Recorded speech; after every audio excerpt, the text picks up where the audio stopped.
You know what the Old Testament says about things like these? Because it's a very, very harsh judgment, the Old Testament, and I will read it to you. And if men strive together and hurt a woman with child so that her fruit depart, yet no harm follow, he shall be surely fined according as the woman's husband shall lay upon him, and he shall pay as the judges determine.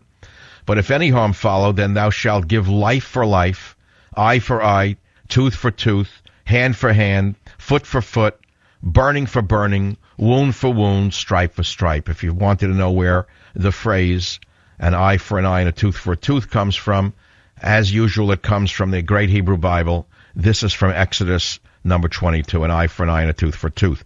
But it's derived in the discussion, the law discussing in hurting a woman who was pregnant. That's where an eye for an eye and a tooth came from. It's very interesting, but we're not talking about that. We're talking about this. And so if we talk about this and then we go to the Christian Bible, what do the Christians say? Christians would say turn the other cheek. In other words, forgive and forget. That's what it would say. And it's very interesting how people react to pain or to injury to themselves. And I think the most evolved answer in most cases is to forgive and forget. But is that the only answer? Is that emotionally the right answer?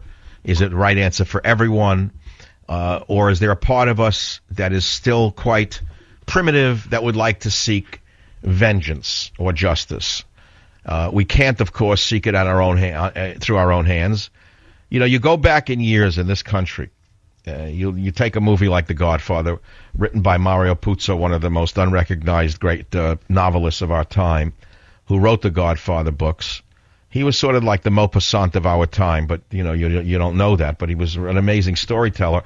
But why would the movie The Godfather have captured such a nerve in this country, and still does for so many decades? Because we see that the law is corrupt. We see that judges are easily either they're blind or they're corrupt. We see that, unfortunately, the legal profession is of no value to us whatsoever. Basically, they churn cases because of the system in most cases simply to make money. We all know this. There is no justice. So we all dream of knowing a Don Corleone.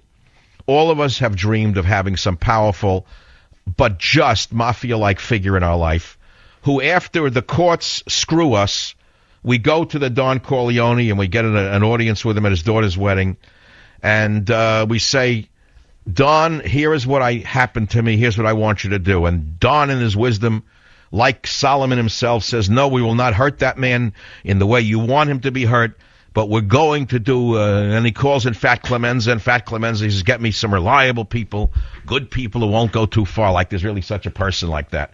Never existed. Maybe Solomon himself was able to control himself and met out justice that was just. I doubt it. But nevertheless, how do we deal with the issue of child molestation is the question in this country.